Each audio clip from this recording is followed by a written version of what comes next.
السلام علیکم ورحمۃ اللہ وبرکاتہ۔ سورۃ التوبہ آیت نمبر 84۔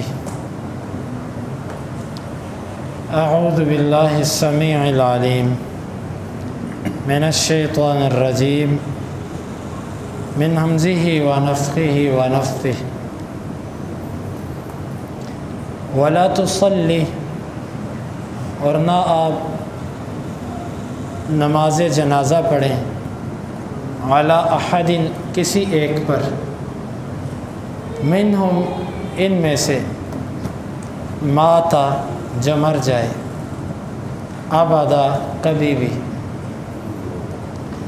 ولا تقم، اور نہ اب کھڑے ہوں، علی قبرہ، اس کی قبر پہ، انہم، بے شک وہ، کفروا، کفر کر چکے ہیں، باللہ، اللہ کے ساتھ، ورسولہ، اور اس کے رسول کے ساتھ، وماتوا، اور وہ مرے ہیں، وہم، اس حال میں کہ وہ فاسقون، نافرمان تھے۔ ولا تعجبک، اور نہ آپ کو تعجب میں ڈالے، اموالہم، ان کے مال، و اولادہم، اور ان کی اولاد، انما، یقیناً، یرید، چاہتا ہے، اللہ، ان یعذبہم، کہ وہ انہیں عذاب دے، بہا، اسی کے ساتھ، فی الدنیا، دنیا میں، وتزہق، اور نکل جائیں، انفسہم، ان کے نفس، ان کی سانسیں، وہم، اس حال میں کہ وہ کافرون، کافر ہوں۔ ولا تصلی علی احد منہم مات ابدا، اور ان میں سے جو مر جائے آپ اس پر کبھی بھی نماز جنازہ نہ پڑھیں، ولا تقم علی قبری، اور نہ آپ اس کی قبر پر کھڑے ہیں، انہم کفروا باللہ ورسولہ، یقیناً انہوں نے اللہ اور اس کے رسول کا کفر کر دیا، وماتوا وہم فاسقون، اور وہ اسی حالت میں مرے ہیں کہ وہ نافرمان تھے۔ ولا تعجبک اموالہم و اولادہم، آپ کو ان کے مال اور ان کی اولاد تعجب میں نہ ڈالیں، انما یرید اللہ ان یعذبہم بہا فی الدنیا، یقیناً اللہ چاہتا ہے کہ انہیں اسی کے ساتھ دنیا میں عذاب دے، وتزہق انفسہم وہم کافرون، اور ان کی جانیں، ان کی سانسیں اس حالت میں نکلیں کہ وہ کافر ہی ہوں۔ عبداللہ بن ابی منافق، ان کا جو بیٹا تھا اس کا، وہ عبداللہ بن عبداللہ، وہ سچا مسلمان تھا۔ جب یہ عبداللہ بن ابی منافق مرنے لگا، مر گیا، تو یہ اللہ کے نبی صلی اللہ علیہ وسلم کے پاس آئے اور کہا کہ اللہ کے رسول، میرا باپ مر رہا ہے، اگر آپ اس کے جنازے کو نہیں پڑھائیں گے تو لوگ ہمیں زندگی بھر طعنہ دیں گے، آر دلائیں گے، تو آپ اس کا جنازہ پڑھ دیجئے۔ آپ صلی اللہ علیہ وسلم چلے گئے، جب آپ اس کا جنازہ پڑھانے لگے تو عمر رضی اللہ عنہ نے آپ کی کپڑے کو پکڑ لیا اور کہا کہ اللہ کے رسول صلی اللہ علیہ وسلم، آپ اس منافق کا جنازہ پڑھا رہے ہیں، اس سے فلاں موقع پہ ایسے کیا، فلاں موقع پہ ایسے کیا۔ نبی صلی اللہ علیہ وسلم نے فرمایا کہ بھائی عمر، مجھے اللہ نے اختیار دیا، اللہ نے مجھے کہا استغفر لہم او لا تستغفر لہم، آپ استغفار کرو یا نہ کرو، اللہ نے مجھے اختیار دیا، اور اگر اللہ تعالیٰ مجھے پتہ ہو کہ 70 دفعہ سے زیادہ استغفار کرنے سے ان کو معاف کرے گا تو میں 70 دفعہ سے زیادہ استغفار کروں۔ یہاں پر ایک لمحہ فکریہ ہے ہم سب کے لیے کہ ہم جس نبی کے امتی ہیں، وہ نبی ایسے تھے کہ ساری زندگی جس نے سانپ بن کے ڈسا، اس کی استغفار کے لیے بھی کھڑے ہو گئے، اور یہ کہا کہ اگر 70 دفعہ سے زیادہ پر مجھے پتہ ہو نا کہ اللہ اس کو معاف کر دے گا تو میں 71 دفعہ بھی اس کے لیے استغفار کروں۔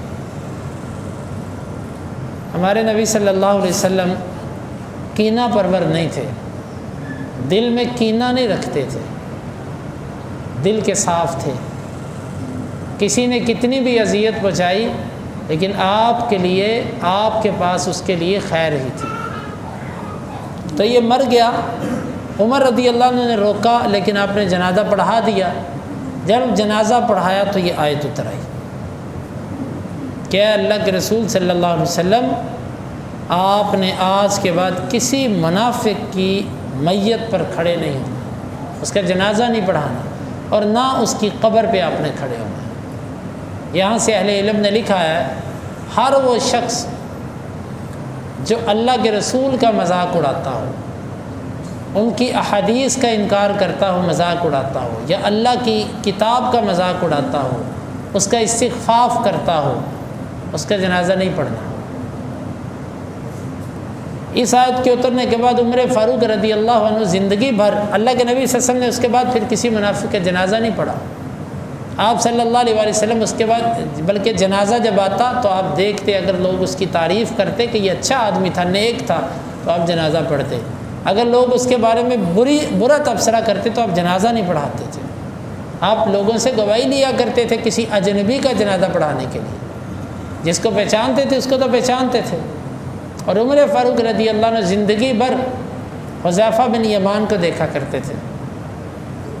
جس جنازے میں حذیفہ نہیں ہوتے تھے عمر اس جنازے کو نہیں پڑھتے تھے، کیونکہ حذیفہ بن یمان یہ صاحب السر، نبی صلی اللہ علیہ وسلم کے رازدان تھے۔ ان کو پتہ تھا مدینہ کے اندر جو منافقین تھے، آپ نے حذیفہ کو یہ اطلاع دے رکھی تھی، تو جس جنازے پر حذیفہ نہیں ہوتے تھے عمر وہ جنازہ نہیں پڑھتے تھے۔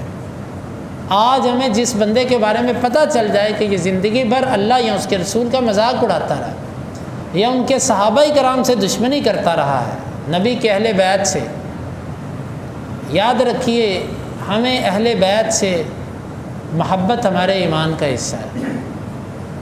اہل بیت کا کوئی بھی امام آج کے لوگوں کے عقیدے والا نہیں تھا۔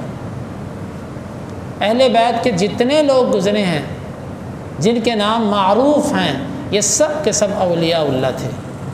یہ جو ان کی طرف منسوب کیا جاتا ہے مذہب، یہ جھوٹ ہے، یہ ان کا مذہب نہیں تھا۔ تو ہمیں ان سے محبت ہے، ہمارے ایمان کا حصہ ہے اہل بیت سے محبت، صحابہ کرام سے محبت ہمارے ایمان کا حصہ ہے۔ تو جو صحابہ کرام کا مذاق اڑائے، اہل بیت کا تمسخر کرے، سلف صالحین محدثین کے ساتھ طعن کرے ان پر، یہ بندہ واضح طور پر بے دین قسم کا آدمی ہے، اس بندے کے جنازے پر نہیں جانا چاہیے۔ یہ میری بات نہیں ہے، اہل علم کا موقف ہے یہ۔ اسی طرح جو شخص اعلانیہ طور پر شرک کرتا ہو، قبروں پہ درباروں پہ جا کے ان سے مانگتا ہے، غیر اللہ سے مدد مانگتا ہے، یا غوث عبد القادر جیلانی کا نعرہ لگاتا ہے اور غیروں کے نام لے کر کہتا ہے میری مدد کرو، میری مدد کرو، آپ خود دیکھ لیجئے کہ جس بندے کے عقیدے میں اعلانیہ طور پہ شرک ہے اس کے جنازے پر نہیں جانا چاہیے۔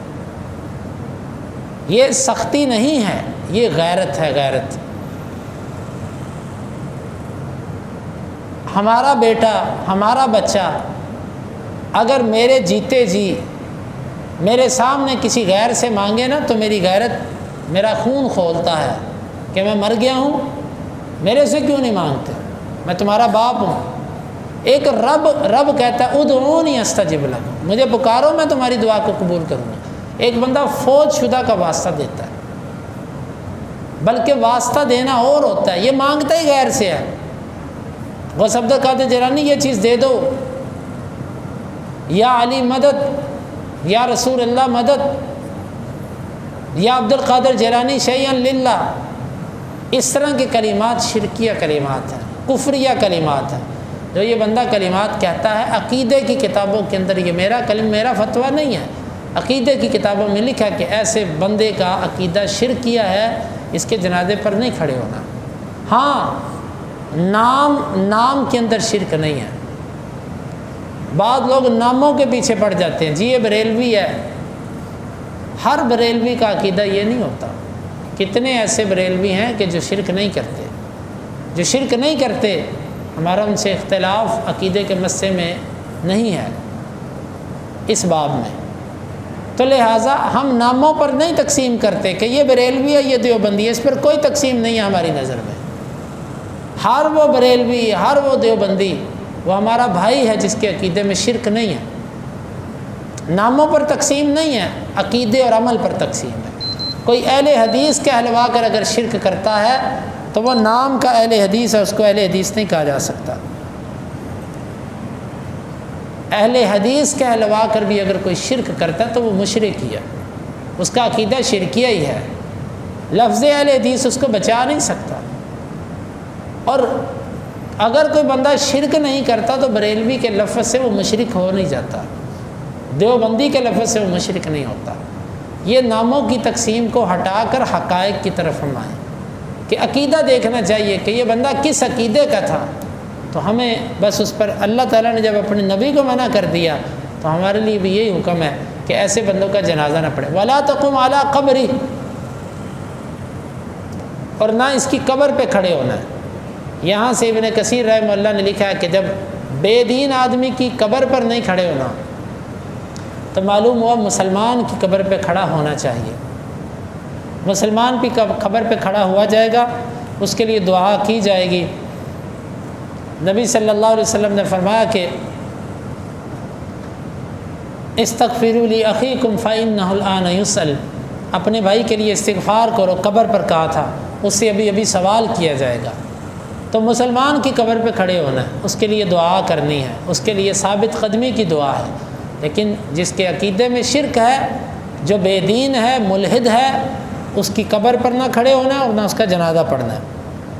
وجہ کیا ہے کہ انہوں نے اللہ اور اس کے رسول کا کفر کیا اور اسی کفر پر یہ مرے۔ اور آگے والی جو آیت ہے وہ پیچھے گزر چکی ہے کہ آپ ان کے مال اور اولاد کو زیادہ دیکھ کر حیران نہ ہوں کہ اللہ نے ان کو اتنا مال اور اتنی اولاد کیوں دے دی، بلکہ اللہ نے یہ چیزیں ان کو اس لیے دی ہیں کہ اللہ اس کے ذریعے ان کو عذاب دینا چاہتا ہے۔ کیوں؟ مال میں سے مال کا حق نہیں نکالا، زکوٰۃ نہیں دی، صدقات نہیں کیے، تو گویا کہ یہ مال عذاب کا ذریعہ بنا کہ نہ بنا۔ اولاد میں سے اولاد کا حق نہ نکالا۔ اولاد کا حق کیا ہے؟ اپنے بچوں کو دین سکھانا۔ اب اپنے بچوں کو جو مرضی بنائیں، ڈاکٹر، انجینئر، پروفیسر، جو مرضی بنائیں، کوئی مسئلہ نہیں ہے، جائز ہے یہ معاملہ، لیکن آپ کے بچے کو ایک سچا مسلمان ہونا چاہیے۔ آپ کا بچہ 5 وقت کا نمازی ہو، اس کو نماز کا ترجمہ آتا ہو، اس کو اللہ کی کتاب کی سمجھ ہو، انگلش آتی ہے، سائنس آتی ہے، ریاضی آتی ہے، اللہ کی کتاب نہیں آتی، مسلمان کا بچہ ہے۔ صرف اتنا کریں کہ اپنے بچے کو قرآن کا ترجمہ اور پیارے نبی کی سیرت پر ایک کتاب، تاکہ آپ کے بچے کو پتہ میرا نبی کون تھا، میرے نبی کی نے زندگی کیسے گزاری۔ ہم ایسے مسلمان ہیں کہ ہم نے ابھی تک اپنے نبی کی سیرت پر ایک کتاب کا مطالعہ بھی نہیں کیا کہ جس سے ہمیں محبت ہے، اس سے زندگی کیسے گزاری۔ اور نبی صلی اللہ علیہ وسلم کی حدیث کی ایک کتاب اور عقیدہ اپنے بچے کو دے کے جائیں، بس یہ ضروریات زندگی ہے، یہ ضروریات دین ہے، یہ اپنے بچے کو سکھا کے جائیں۔ اللہ تعالیٰ چاہتا ہے کہ ان کو ان کے مالوں اور اولادوں کے ذریعے ہی ان کو دنیا میں عذاب دے اور ان کی جانیں نکلیں اور یہ کفر پر ہی مریں۔ اللہ ان کو کفر پر ہی رکھنا چاہتا ہے۔ اللہ تعالیٰ سے دعا ہے اللہ تعالیٰ ہمیں ان آیات کو سمجھنے کی اور ان کے تقاضوں کو پورا کرنے کی توفیق عطا فرمائے۔ آمین۔